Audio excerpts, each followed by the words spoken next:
Vous avez 2 semaines pour faire vos exposés. Vous devrez donc les rendre Attendez la suite. le 1er avril.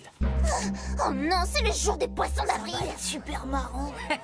J'adore les poissons Je d'avril. déteste les poissons d'avril. Je hais les poissons d'avril. J'abhorre les poissons d'avril. Silence, ça suffit, tout le monde se calme. Faire des farces à l'école, c'est vraiment comme se moquer de l'autorité. C'est carrément mal. Je tiens à ce que vous sachiez tous que cette année, le moindre écart de conduite aura de très graves conséquences. Je ne tolérerai aucune pitrerie, farce ou autre blague dans cette école. Suis-je bien clair? Monsieur Leroux, je ne ferai jamais... Angelo, je sais que tu as fait des farces à chaque 1er avril depuis que je te connais. Quoi? C'est pas vrai, qui a mis de la colle sur ma chaise? Angelo! Oh, je ne veux pas boire une grenouille. Je t'aurais prévenu, Angelo. Manigance quoi que ce soit cette année et tu iras À l'école militaire? en retenue jusqu'à la fin de ta vie. T'imagines ce Même quand il sera adulte. Tu crois que c'est possible? C'est encore mieux que tout ce que j'avais imaginé. Une chose que les gens ignorent sur moi, c'est que je sais quand tourner la page. Pour devenir une légende, il faut savoir s'arrêter quand on est au top. Monsieur Leroux, ce que j'allais vous dire, c'est que je ne fais plus de farce désormais. Tout ça est derrière moi, j'ai plus rien à prouver. Oh, vraiment? Je jure solennellement de ne plus faire aucune farce. Je répète, aucune farce. Rien. Terminé. Nada. Fini. Zéro farce. Ce serait véritablement une excellente surprise. Oh oui. Bon, mon objectif pour les 2 prochaines semaines, ne faire de farce à personne. C'est presque une mission impossible. Comment toutes les toilettes peuvent être hors service? Il faut que je fasse pipi. Des ballons. J'aurais dû m'en douter. Tu devrais arrêter les farces, Angelo. Le 1er avril est dans quelques jours. Oh, j'aimerais pouvoir dire que c'est mon œuvre, mais j'ai officiellement raccroché. Sérieusement, Angelo, la boule puante dans la salle des profs. Les confettis dans le parapluie de Mademoiselle Perla. Ces farces portent ta signature. Tiens, je savais même pas pour celle-là. Je vous jure, les copains, j'ai rien fait de tout ça, c'est pas moi. C'est vrai? Même pas la souris en caoutchouc à la cantine? J'aimerais pouvoir dire que c'est moi, mais j'y suis pour rien. Alors, Angelo, qu'est-ce que tu penses de mes farces? T'as jamais fait aussi bien, pas vrai? Mais oui, comme si c'était toi. Angelo, tu ne devais plus faire de farce. Tu m'avais donné ta parole. Je vous jure que c'est pas moi, monsieur. En plus, si c'était moi, et c'est pas le cas, je voudrais que tout le monde le sache, n'est-ce pas? Si tu essaies de m'embrouiller, c'est réussi. Écoutez, monsieur Leroux, moi aussi, je suis une victime. Je me serais pas fait de farce à moi-même, pas vrai? Oui, c'est juste. Bon, je te laisse le bénéfice du doute pour cette fois. Mais je te surveille et crois-moi, j'ai des yeux d'aigle. Cette fois, ça devient personnel. J'en reviens pas que Manetti récolte les honneurs pour tes super farces. C'est mauvais pour ta réputation, tu sais. D'accord, pour la dernière fois, j'y suis pour rien. J'ai des alibis en béton armé pour chacune de ces farces. Et alors quoi? Manetti serait le génie derrière tout ça? C'est sûrement la première fois que les mots Manetti et génie sont employés dans la même phrase. Ouais, c'est clair. Et vous savez quoi? Plus j'y pense, plus je me dis que celui ou celle qui a fait tout ça, qui que ce soit, est quelqu'un de très malin. Mais qui ça peut être? C'est ce que je dois découvrir pour protéger ma réputation. Toi, on ne s'amuse pas dans les couloirs. Il n'y a qu'une élève dans tout le collège capable de te piéger comme ça. Gladys!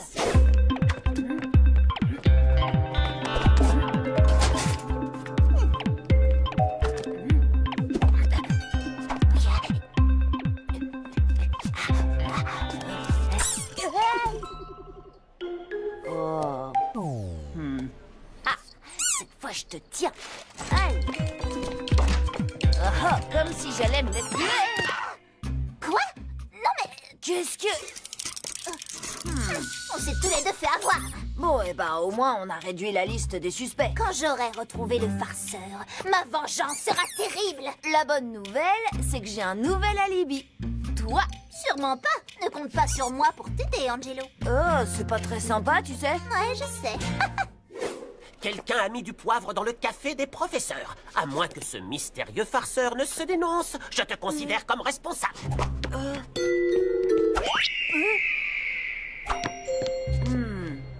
On se reprend et on se concentre. J'ai un farceur à coincer. Et pour attraper un farceur, il faut penser comme un farceur. Un coup de chance, je suis assez douée pour ça.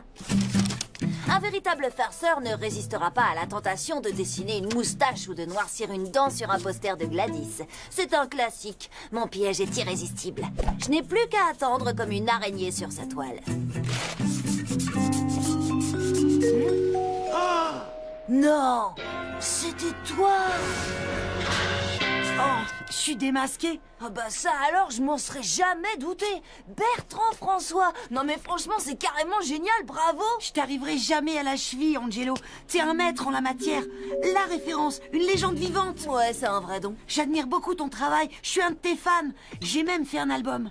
Un album? Ouais. J'ai des photos, des articles du journal de l'école, des interviews et même des figurines. T'as des figurines de moi? T'es sérieux? Très sérieux. Oh. Le reçu pour la pizza que j'avais fait livrer au bureau du principal, c'est vraiment dingue. Ah, une photocopie couleur unique de l'intérieur de mon nez. Hallucinant. Tu accepterais de me faire un autographe dessus, s'il te plaît? Oh, non, c'est pas vrai, je rêve. C'est certainement la seule photo qui existe de Monsieur Leroux en pyjama. Ouais, et c'est l'original en plus. Et en HD, bien sûr. J'en reviens pas qu'il ait pu croire que la réunion parents-prof était une soirée pyjama. C'est vrai. Angelo, tu sais que t'es un véritable génie de la farce. Oh, arrête, tu me gênes, même si c'est la vérité. Écoute, Bertrand François, pour la punition que veut me donner Monsieur Leroux. Ouais. Tu sais, Angelo, je suis sincèrement désolée que mes farces te causent des ennuis. Je t'en veux pas. Et tout bien réfléchi, même pour me sortir de cette galère, j'ai aucune envie de te dénoncer. Au lieu de ça, j'ai décidé que j'allais t'aider. Tu veux m'aider? Te prendre sous mon aile. Quoi, tu veux que je devienne ton disciple? Grâce à moi, tu vas jouer dans la cour des grands. Tu vas devenir un pro. Je vais faire de toi une star de la farce. Comment faire des farces aussi bonnes que les tiennes?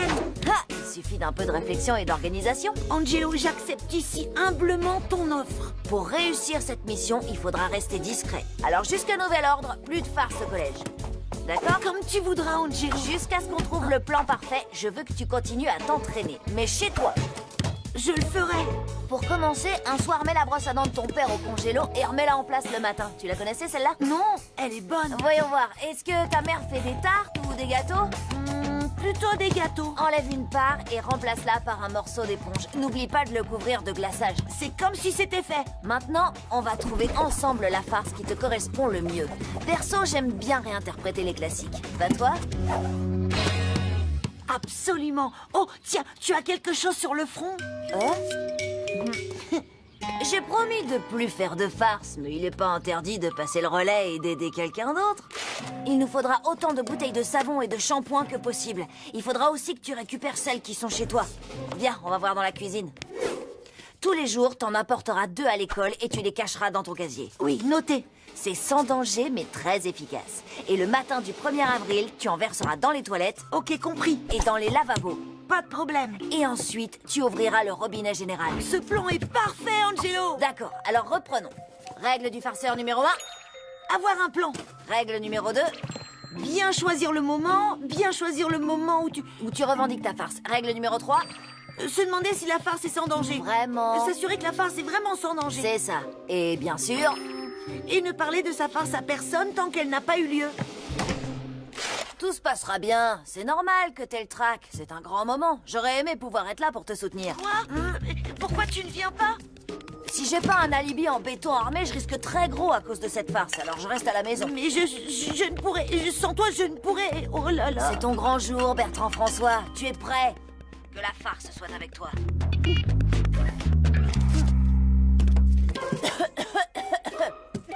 Je crois que j'ai attrapé un rhume. Atchoum! Je vais rester au lit aujourd'hui. Et c'est pas une farce, c'est de la comédie. Ce sont 2 choses très différentes.